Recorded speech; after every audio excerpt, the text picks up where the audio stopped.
Okay, so today we're going to dive deep, you know, Yeah. into some geopolitics. All right.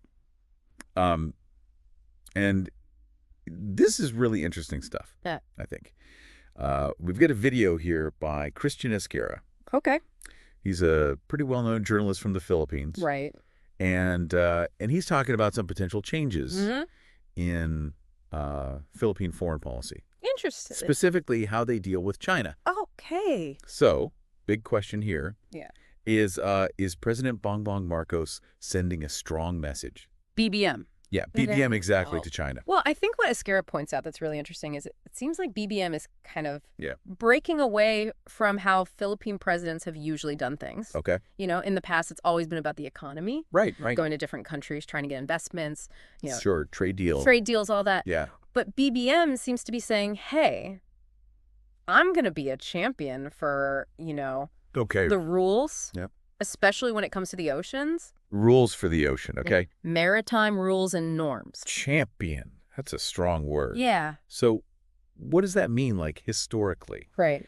What has the Philippines' position been like when it comes Yeah. to maritime issues? You've got to remember the South China Sea is really complicated. Yeah. A lot of countries say they own parts of it, Mm-hmm. and China has been, Yeah. building islands, Right. military That'd be bases. pretty aggressive. Oh, yeah, for sure. Yeah. Now, the Philippines actually won a big legal case I remember that. against China back in 2016. Yeah. It was at the Permanent Court of Arbitration. Mhm. But even after that, the Philippines has kind of been careful, Right. not wanting to rock the boat too much. Especially So the economic. because of the economic ties. Yeah, they do a lot of business with China. Exactly, yeah. So it's good. Okay, so if BBM is really changing things up, Yeah. what could that actually look like? Well, we might see more Philippine Navy ships patrolling those disputed waters. They could start pushing back more diplomatically when China does something they don't like. Right.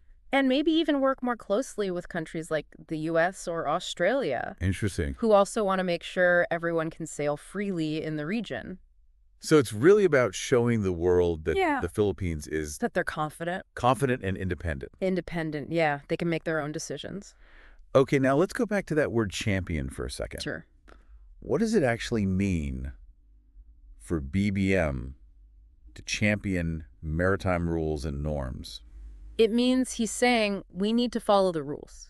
The international rules, Right. especially something called UNCLOS. UNCLS, yeah. It's just the Constitution for the oceans. Okay. It says who controls what waters, Right. how far out countries can fish and drill for oil, Right. and that ships should be able to sail freely. Yeah. And all of that's super important in the South China Sea. It is, yeah. Because if everyone follows UNCLS, Yeah. then it's harder for China to just come in and say, Take what they want. this is all mine. Exactly. So by really pushing UNCLOS, Right. BBM is trying to get other countries to support the Philippines. Got it. Makes sense, right? Yeah, totally. But here's the thing. Yeah. How is China going to react to all of this? That's the big question. Because they haven't been too happy when other countries challenge them in the South China Sea. Right. So this could make them mad. Yeah. They might put more pressure on the Philippines, Yeah. maybe even send more ships to the area. Right. But it could also be a chance to start talking seriously Okay. about a code of conduct for the South China Sea. Yeah, I've heard of that. Yeah, it's something they've been trying to agree on for years A long time. to try and make things more stable. Oh, predictable. Yeah, exactly. So it's kind of It's a double-edged sword. it's a gamble. Yeah, for sure. Okay, last thing. Yeah. How do you think this might affect Mm-hmm. the Philippines' relationships with other countries in the region? Oh, that's where it gets really interesting. Yeah. Because if the Philippines stands up to China, Right. it might make other countries think, hey, Yeah.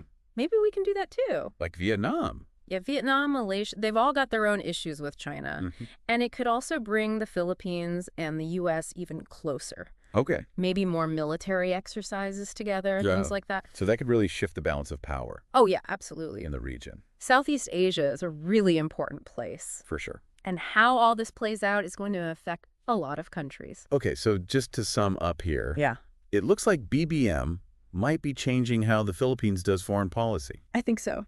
He's putting maritime rights front and center, Yeah.